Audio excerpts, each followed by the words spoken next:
All right, Hans Simmons over here with Stephen Espinoza, my guy. How you feeling? I'm good, brother. How are you? I'm all right. You still ain't sent me that Rolex yet, but it's all good though, man. I mean, now that it's appreciating, the market's going crazy, I'm going to hold on to it. All right, say no more, man. This Tank fight, man. Obviously you think it's a very good fight with Lamont Roach, but just from the public, can you understand why the public is just like, bruh, fight somebody else, fight somebody quote unquote better, just from the public standpoint? Can you understand that? Yeah, I certainly get it. You know, and people have a short memory. They tend to forget that, you know, he was very close to fighting Lomachenko, and then Lomachenko pulled out.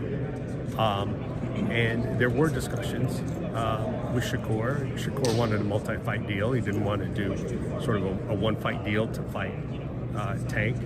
So, you know, that doesn't happen. Now, we could revisit Shakur in the future. But it wasn't like, you know, somebody just pulled out a dartboard and threw a dart and hit Lamont Roach's name. He explored two of the best names in the division, and then candidly, and with no disrespect to anybody in the 35-pound division, it's not a real deep division. You know, once you get past a few guys at the top, it gets real thin real quick. So I get it.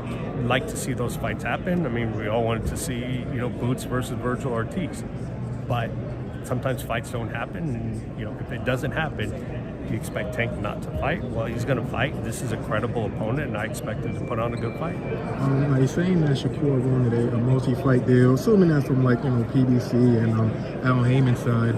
I mean, obviously you're not going to tell me all of the details of everything, but was there maybe like a little reluctance from PBC side to give him that deal? Because it would kind of seem like that's the type of deal that they would want. They can lock in a guy like Shakur where, hate him or love him, he's a star. So what was kind of that reluctance of how that kind of fell apart? Well, let me speak generally because I don't want to get into the deal. Like, anytime you're signing a multi-fight deal, you've got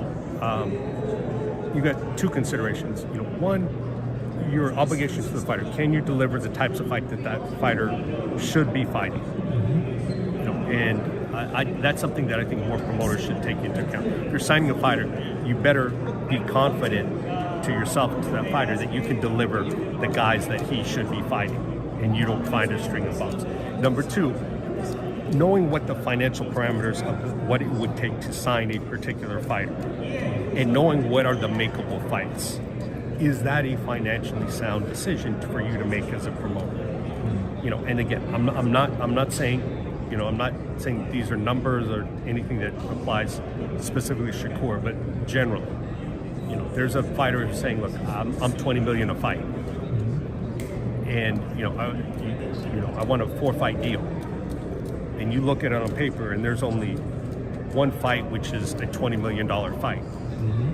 Then as talented as that guy is, you're not going to sign him because what are you going to do? 3 money-losing fights, you know, just to get one good one? So it's sort of like, it's not just, you know, hey, is this a talented fighter who would be great to promote? It's sort of like, okay, let's dig the layer below that. It's like, okay, what are the financial parameters? Does it make sense? Can I deliver the types of fights that'll make the fighter happy? And that will be a reasonable business deal for me as a promoter. Kind of talking about the whole Shakur thing, at least from your standpoint, and, you know, not trying to belittle him or anything like that. He's obviously a great fighter, but do you kind of look at, okay, PBC wanted him at least, you know, maybe for like one fight or whatever, and then he goes to sign with Matchroom for, you know, a couple fights. Does a part of you kind of say, okay, maybe Matchroom is willing to give you a multi-fight deal, but like most of the boxing world, we kind of look at Eddie Hearn, and I mean, I personally think he's a great promoter, but at 135, who do you really got? So do you kind of look at it and say, yeah, you're probably making more money with Eddie Hearn, but he's not really moving the needle for you? Yeah, I mean, look, that's, if you look back at sort of the strategy of both Showtime and PBC over the last decade, a lot of it was centered not around fighters, but around divisions. You know, and it's a little chicken and the egg. I mean, certainly part of the strategy was around Mayweather. Okay, fine. And there was around Wilder. But there was also putting bets on certain divisions. 126, you know, 147, 154. So it's sort of like, okay, there's a lot of makeable fights there. So again, if you've got me as a promoter, just personally, if you've got one super talented guy in the division without a whole lot of guys to fight, that guy wouldn't be top of my list to sign, because it's going to be tough to do business for him, and it's tough for me to do right by him, because there's just not a lot in there. If someone else sees it differently and think that they can blow him up without a whole lot of quality opponents, like, more power to you. You should go with that guy. But if I look at a division that looks kind of thin, I'm probably not going to invest a lot of money in a guy if I can't really see a lot of activity happening in that division. Is it fair criticism from not everybody, but a lot of people that say that Tank is a quote-unquote 30-year-old prospect, really great fighter, pound-for-pound list level guy, but most would say he doesn't have that career-defining win, like a Shakur or Lomachenko. I know you can say Lomachenko pulled out. People wanted him to fight him like 5 years ago. There's other guys like Teofimo. He did fight Ryan. People gonna say he drained him. Like, is it fair to just throw all of that criticism at a guy like Tank, or is it just like, it's not always his fault for those matchups? Some of it's fair, some of it's not.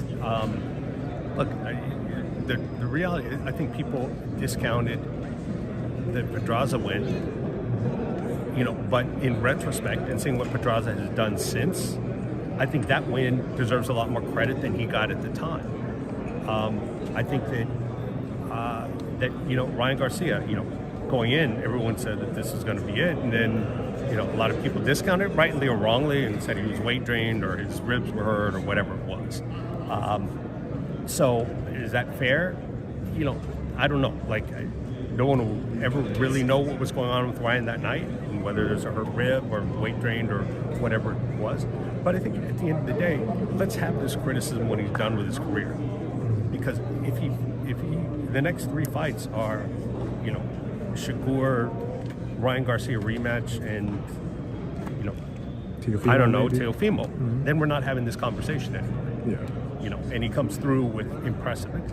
But the one thing I'll say is this, is if you are quote unquote, if you're not fighting quote unquote the best competition, and I don't accept that, but if the criticism is, okay, he's not fighting the best competition, then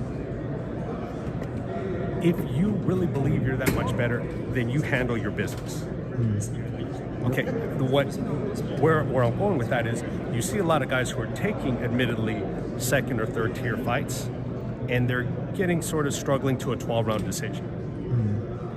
Say what you want about Tank, 9 times out of 10, it's a decisive finish. It's a statement. He's not playing around with these guys. I'm not saying it happens every time, but the vast majority of the times, he finishes decisively. So, if you thought it was on his level, like, he's saying, no, he's not. So at the end of it, you get, to me, you get credit for doing that. Yeah. Like, I would accept the criticism more if you're fighting guys who maybe people think aren't on your level, and you go 12 rounds with them, and it's sort of a 7-5 decision. That's not what's happening. Tank's making a statement every time out, and that's why people continue to see him. So, I mean, when the fight was originally scheduled for December, don't really have to ask you about what happened in terms of why it got pushed back. Whatever, maybe Tank wasn't ready, maybe the venue, Lamont, whatever, doesn't really matter. Little bit of all of that, but yeah. Yeah, so, with that being said, I think everybody, or I hate saying everybody, but a lot of people were like really accepting of the fight because couldn't get Shakur, he was hurt. Loma didn't want to fight for whatever reason. Already fought a guy who I consider top 5 in the division, and Frank Martin. Ryan's out of the equation. Devin is out of the equation. So it was really acceptable at the end of the year. But now that it got pushed back to March, when it's just like, okay, Tank has more options now. Like, what kind of still went into the decision making with that? Well, it was, they signed the fight, and then there were some elements that didn't come together, like all those things. Tank getting into camp, a little bit of the venue, and getting the undercard all set. And then, the reality is this fight could have happened in February, but we pushed it to March 1 to get into Barclays Center. Because, personally, I think it's the perfect venue for Tank. He's had some of his signature wins here. This has been a big supporter. It's a perfect, area for him. So, yeah, he could have gotten the fight out of the way sooner, but he wanted to fight at the Barclays Center. But I'm not sure that the whole landscape was all that different looking at a fight on March 1 than December 14th. I'm not sure there's anybody, Devin is still not available. Shakur is still not available. Teofimo is still not available. Lomachenko is still not available. So not much changed in the couple months in between, because that's all it is really 2 full months difference. Kind of just want to switch gears and talk about Jaron Ennis, a guy you know very well. Is there any truth to you guys actually offered him first a fight against Tim Tszyu before Keith ended up getting it, and then Fundora ended up ultimately stepping in? But was Boot really the guy that was supposed to be like, all right, everybody's talking about you, we want to get you a big time fight, here's your big time fight? Well, back earlier in the year, in the spring, there were certainly discussions about sort of the guys that he would fight if he had decided to sign with TGB and PBC. Because obviously there's a bunch of guys at 47 and 54 for Ennis to fight. And we'd seen this recently because obviously PBC was giving a lot of the opponents for his past fights, on Showtime as well. So, was there a specific conversation about Tank, Tszyu fighting Jaron? I don't think that one in particular was, but there were certainly discussions. Look, if you were to do a 3 or 4 fight deal, here are the kinds of opponents you could get. And most of those were around 147, not really 154, because his conversations back then were, I'd like to unify at 147 before I go up to 54. When you kind of look at his career, not a career, but what's kind of been going on lately, do you have any thoughts on it? Like the whole Vergil Ortiz thing, people are kind of pulling receipts. You said you move up to 54. You've always said you'd fight Vergil in a heartbeat. Vergil kind of almost died trying to make 147 before. Do you have any thoughts on it, or it's not your guy, so it's just whatever? No, look, I'm always going to support Jaron, but I'm always going to be objective at the same time. And I don't want to get too far into it, but it wasn't just wasn't as simple as I'm insisting you fight at 147. There was a lot of miscommunication behind the scenes. There were guys talking about fights that shouldn't have been. There have been guys negotiating fights that shouldn't have been.